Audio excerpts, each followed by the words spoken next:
Hey there, Quakecasters. It's your host back again with you guys. And, well, it's Halloween, so we're going to get right into the spooky stuff today. We're diving deep into one of history's darkest chapters, a story so terrifying and so unbelievable you might just think it's a Halloween prank, but it's not. Tonight we're talking Jonestown. Make sure to hit that like button, subscribe to the channel, and share this episode with all your true crime fanatic friends out there. Trust me, you guys do not want to miss this one. What's so fascinating about Jonestown is that it was supposed to be this utopia, right there in the Guyanese jungle, but it really just turned into this really terrifying symbol of what can happen when you have blind faith and manipulation. And we've got a ton of sources here. Historical accounts, survivor testimonies, FBI files even. All of this stuff really gives us a story much more complex than just your average mass suicide story. Jonestown. Over 900 people dead, a charismatic leader with a truly twisted vision. I mean, just imagine it, Quickcasters. You're in 1978, deep in the South American jungle. You stumble upon a community of over 900 people seemingly living in harmony. They call this place Jonestown. But as we'll find out, paradise can be a pretty dangerous illusion. Yeah, it can be. And to understand Jonestown, we really have to understand the man behind it all, Jim Jones. All of our sources show that even as a kid, there were some really troubling signs about him. Glimpses into the darkness that lurked beneath the surface. Yeah, like what kind of kid are we talking about here? Well, this was a kid obsessed with death. I mean, we have accounts of him performing funerals for dead animals, even experimenting on them. This morbid curiosity just got completely out of hand. When you couple that with this insatiable hunger for power, it really is no surprise that this would later manifest in horrific ways. So we've got a creepy kid fascinated by death. And then he starts this thing called the People's Temple in Indiana. Is that right? Yeah, that's right. In the beginning, the temple preached a message of racial equality and social justice. This attracted a diverse following from all walks of life. But our sources suggest that even back then, behind this really appealing facade, Jones was already using some pretty manipulative tactics. Okay, so how does a guy go from being a preacher in Indiana to leading hundreds of people to their deaths in Guyana? What happened? Well, the move to California was a major turning point. California. Yeah. Jones kept attracting followers with this message of social justice and racial equality. But at the same time, he started showing more and more controlling behavior. I mean, he even convinced his followers to move with him to California because he predicted a nuclear apocalypse. Sort of fear-mongering, right? I mean, that's a classic cult leader move. Use people's fear to control them. It is. And in California, the temple's power just exploded. Jones started gaining political influence, even rubbing shoulders with some really high-profile figures. He even landed a key political position in San Francisco. So then comes Jonestown. Was this just an attempt to escape all the scrutiny he was getting from the press? Or was something more sinister at play? Well, Jones presented it as this idyllic escape, a chance to create a socialist paradise completely separate from all the corruption of the outside world. But they chose Guyana, this remote area with relaxed immigration laws and very limited oversight. That raises some serious questions about his true intentions. Think about it. Jones wanted total control over the flow of information. So he basically wanted to operate without any outside interference. Exactly. And if we look at the bigger picture here, it's all about control. He had total control over their finances. The residents actually had to sign over their welfare checks to the temple. Wow. He controlled where they could go to. It was absolutely forbidden to leave Jonestown without his express permission. This wasn't a utopia. It was a carefully constructed prison disguised as paradise. Okay, so if Jonestown wasn't the paradise it was made out to be, Yeah. what was life actually like for the people living there? Well, at first, some residents actually believed this paradise narrative.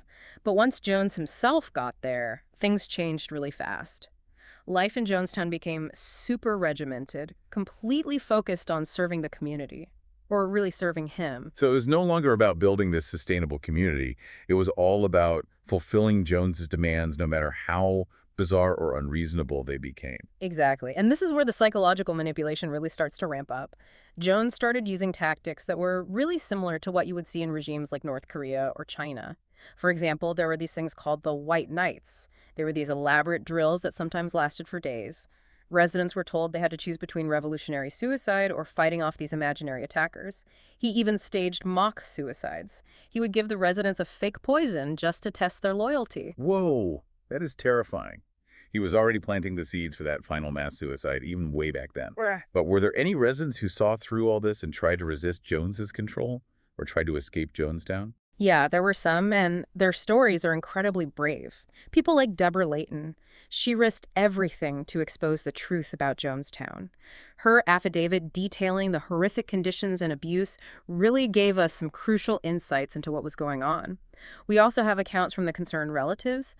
These were family members back in the States who were just desperately trying to get information about their loved ones and to raise awareness about what was happening. So even amidst all the fear and control, there's still some who saw through Jones's facade and tried to fight back. Exactly. And their efforts ultimately led to Congressman Leo Ryan's visit to Jonestown. Right. Ryan went to Jonestown specifically to investigate the abuse claims and make sure the residents were safe. But we all know how that ended. Tragedy at the airstrip, multiple deaths. The visit that was supposed to help ended up sealing Jonestown's fate. That's right. Ryan's visit, although well-intentioned, really just served as a catalyst for Jones's paranoia and violence. That event, along with all the escalating tension within Jonestown, well, it set the stage for the truly horrific events that would follow. All right, Quickcasters, that's it for part 1 of our Jonestown deep dive. Make sure to tune in next time as we uncover the chilling events of those final hours. And until then, stay curious, stay skeptical, and never stop questioning. And don't forget to hit that like button and subscribe to the channel so you don't miss out on part 2. Welcome back, Quickcasters. Before the break, we left off with Congressman Ryan's visit to Jonestown and all the tension that was building within the community. Now we're going to take you right into the heart of the darkness. Those final hours that led to the deaths of over 900 people. Man, it's just hard to imagine what those people must have been going through. I mean, they knew things were bad at Jonestown, right? They had to have known. There's no doubt that there was this overwhelming feeling of fear and paranoia, especially after those airstrip shootings.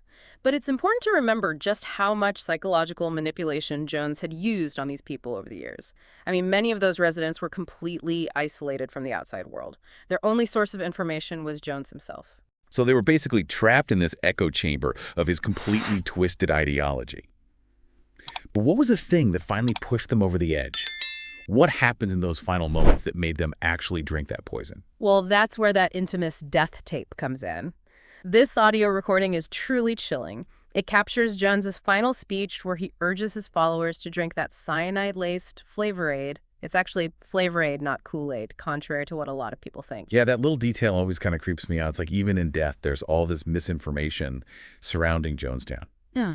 But back to the tape. What does it actually reveal about those final moments? The tape paints this horrifying picture of desperation and coercion. You can actually hear Jones ranting and raving about all these government conspiracies and betrayals, and he keeps talking about the necessity of revolution or suicide. And in the background, you can hear children crying and adults panicking. It's pretty clear that a lot of those people were terrified and they weren't sure what to do. They were basically coerced into taking their own lives. So it wasn't some peaceful voluntary act of suicide. This was chaos. This was terror. It was mass murder. It absolutely was. Our sources, including eyewitness accounts and forensic evidence, they all show that many people, especially children, were actually injected with that poison against their will. Parents were forced to give this deadly stuff to their own kids. Armed guards were surrounding the pavilion, preventing anyone from escaping. Man, that is a truly horrifying scene to imagine. Parents killing their own children. People trapped knowing they're about to die. It was awful, and the aftermath was just as grim. Just imagine recovering and identifying all those bodies, so many of them children. Scattered all across the settlement, it was a massive undertaking, logistically and emotionally, for the Guyanese authorities and the U.S. military personnel who had to deal with it all. It's just heartbreaking. Did the investigators find anything among the bodies that gave any clues about what the residents were thinking? They did. They found a bunch of handwritten notes, especially near the bodies of some of the more important temple members. These notes really give us a peek into what the true believers were thinking, even as they were facing death. For example, they found a note on Annie Moore. She was an aide to Marceline Jones, Jim Jones's wife. In her note, she tries to justify everything Jones did. She portrays him as this benevolent leader who created a paradise, despite all the so-called lies that were being spread about him. Wow, so even after witnessing the deaths of their friends and their families, some of them still clung to Jones's twisted ideology. Talk about indoctrination. It's just chilling to think that they were so completely under his control, even in those very last moments. It really shows the incredible power that Jones had over these people and how effective his propaganda was. He created an environment where you couldn't even think critically, and if you questioned his authority at all, you were punished severely for it. What about Jones himself? How did he die? Was it suicide like they initially reported? Officially, the ruling was suicide. But there's been a lot of debate about that over the years. Jones was found with a gunshot wound to his head. But there were conflicting accounts from witnesses. Some said that he might have been shot by one of his own guards. So there's a chance he didn't even take his own life. That's crazy. It's like another layer of mystery to this whole thing. It does raise some questions. Was it his final act of control, orchestrating his own death to fit this revolutionary suicide narrative, or was it something else entirely?